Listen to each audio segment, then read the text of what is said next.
Is there a popular technique or tactic you still see taught that you believe to be ineffective in a real force-on-force engagement? Well, yes. It's funny, we already hit on it. So we've talked about so a few mine ways. would be absolutely the one where they teach multiple shot, multiple targets. Right. The rhythm drill. In rhythm. Doesn't happen. You're absolutely not going to shoot in a cadence. Doesn't happen in real life. I understand cadence drills. It's so that you start at a pattern and you start to close your pattern down and you speed up your shooting. Yeah. That's fine. It's a method to speed up.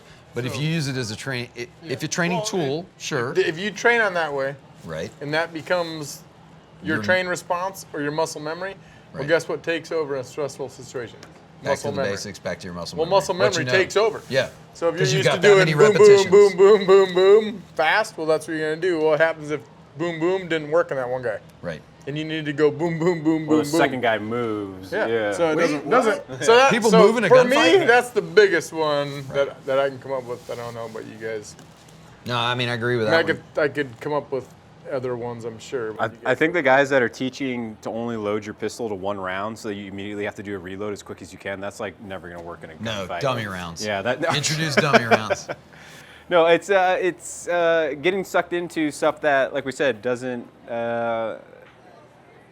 on the broad scope of things doesn't have as much of an impact. So, like with a lot of the stuff I do around the vehicle is like I have to remind students like, hey, you know, the first time you shoot at someone, they're going to move.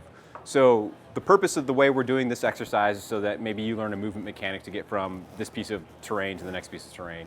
Understanding that, you know, if you know where all the targets are, like that's screwing you, you know. Wouldn't that be awesome in a perfect Yeah. world if we knew where all our threats are going to come from? That's like the biggest thing is like, hey, unless you know exactly, like unless it's a real close encounter, it's like it's kind of hard to tell where it's coming from immediately, and you have to figure it out, you know. I mean, there are things you have to stage on a range scenario. You can't get around it, but there it goes back to what we were talking about, the mindset. As long as you can put yourself in that situation, these are threats. Like these paper targets are holy shit. They're, for one, moving, and two, they're shooting back at you.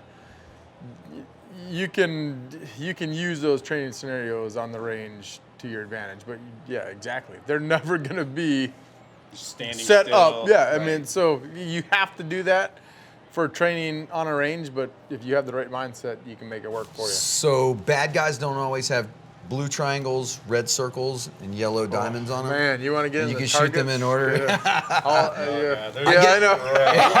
I'll That's a piss whole- some people off on that whole one other too. thing. But you know, you have to have those tools to work with. I think one of my biggest things I see in training is on repetitions of up drills. It's shoot what's called and then go back to ready. Yeah. The fight Shoot ends when what's you called, to. go back It and starts, ready. it ends. It Exactly, starts, it and ends. it never starts and ends like that. And I do a lot of stuff on post-shot protocol, evaluating what your rounds actually did. And there's a lot of people that don't teach that. They sit and do up drills, up drills, up drills, up drills, up Bring drills. it up, Yeah, boom, up, boom, and then down, automatically up, comes up, down. Right. Or with the holster, they come out of the holster, they take their 2 shots or 5 shots, and Decock back to the right when holster. that last Yeah. shot cracks off, right back to the holster. Yeah. Right. And I'm guilty of it. And that's a training Oh score. yeah, I'll make And myself that's- do push-ups. And that one will get you If hurt. I'm shooting by myself and I do it, Yeah. because I mean it It's- happens when you start shooting fast. Usually your reaction is because everything else going to the target's fast. Well, guess what else is fast? You going back to the holster. Right. And if that's Well, I got to get back ready for the next one. Well, no, you need to stay Yeah. ready because you're in a fight. gotta reacquire it's a the gun target. fight. Yeah. Something I see specifically is guys when they shoot underneath vehicles, they don't understand, like, you know, hey, there's certain circumstances that determine whether or not you do that. So, you know, if it's out of just complete disparity, like, hey, the threat's closing in on you, you ain't got no other options because if you peek up your head over the top of the engine block or the trunk or whatever, you can get smoked. Yeah, you got to shoot underneath. Or you can't move somewhere. Yeah, you're fixed to a location from superior firepower.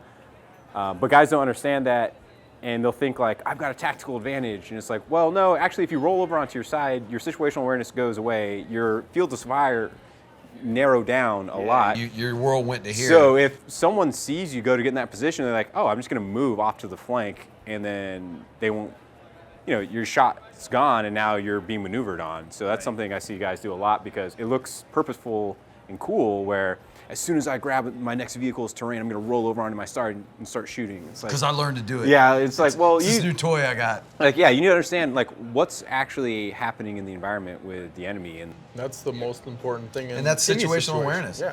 I mean, the biggest weapon we have is our brain. You know, you remove your brain from the fight. I don't care what your skill set is. You got to be thinking through the problem set. And it's like we talked about, it's a mental chess game. You know, it's a tactical chess game. You're playing it. 100%. Yeah.